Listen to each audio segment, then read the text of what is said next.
북한이 대북전단 살포 문제를 내세워 한국 정부를 압박하면서 2018년 이뤄진 남북 간 군사합의 파기를 시사했습니다. 전문가들은 북한이 군사합의 후에도 단거리 미사일 발사 등으로 한국을 위협해왔다면서 군사합의는 북한의 재래식 위협이나 핵 개발에는 영향을 미치지 못했다고 평가했습니다. 김시영 기자의 보도입니다. 북한 김정은 위원장의 여동생 김여정 노동당 제1부부장은 최근 한국 내 대북전단 문제를 앞세워 비난하면서 남북 연락사무소 폐쇄와 함께 9.19 군사합의를 있으나마나한 합의라며 파기 가능성을 언급하며 한국 정부를 압박했습니다. 9.19 군사합의는 2018년 남북 정상회담 후속 조치 차원에서 이뤄진 합의로 지상과 해상, 공중 등 모든 공간에서 군사적 긴장과 충돌의 근원이 되는 상대방에 대한 일체의 적대 행위를 전면 금지했습니다. 하지만 이 합의 첫 해 중부전선 비무장지대 내 남북한 최전방 감시초소 20여 개소가 시범 철수한 뒤 별다른 진척이 없었습니다.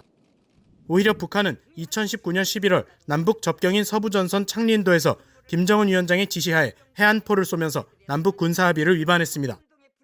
또 북한은 2019년 중순부터 신형 단거리 탄도미사일과 초대형 방사포 등을 10여 차례 발사하며 한반도의 긴장 수위를 높여왔습니다.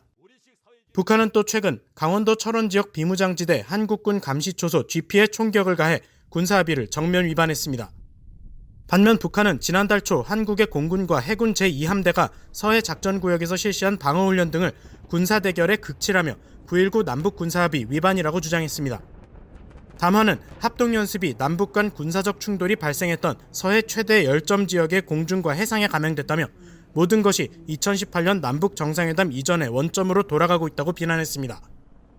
브루스 베넷 랜드연구소 선임연구원은 군사합의 이행과 관련한 북한의 일관되지 못한 행보를 지적했습니다. 북한은 그동안 수많은 단거리 미사일을 발사하며 한국을 위협해왔다면서 대북전단이 국경을 넘어간 것과 북한의 미사일과 핵 개발 가운데 어떤 것이 더 큰 문제인지 비교해야 한다고 지적했습니다. This is supposed to be an agreement which creates relatively stable environments on the Korean Peninsula. So how does North Korea get away with so many missile launches over the last year and a half? Is that consistent with the military agreement?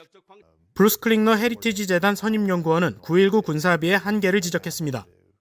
재래식 전력 위협은 물론 비핵화를 위해서도 도움이 되지 못하고 있다는 겁니다. But it really didn't reduce the North Korean conventional threat and certainly didn't reflect any kind of step towards denuclearization.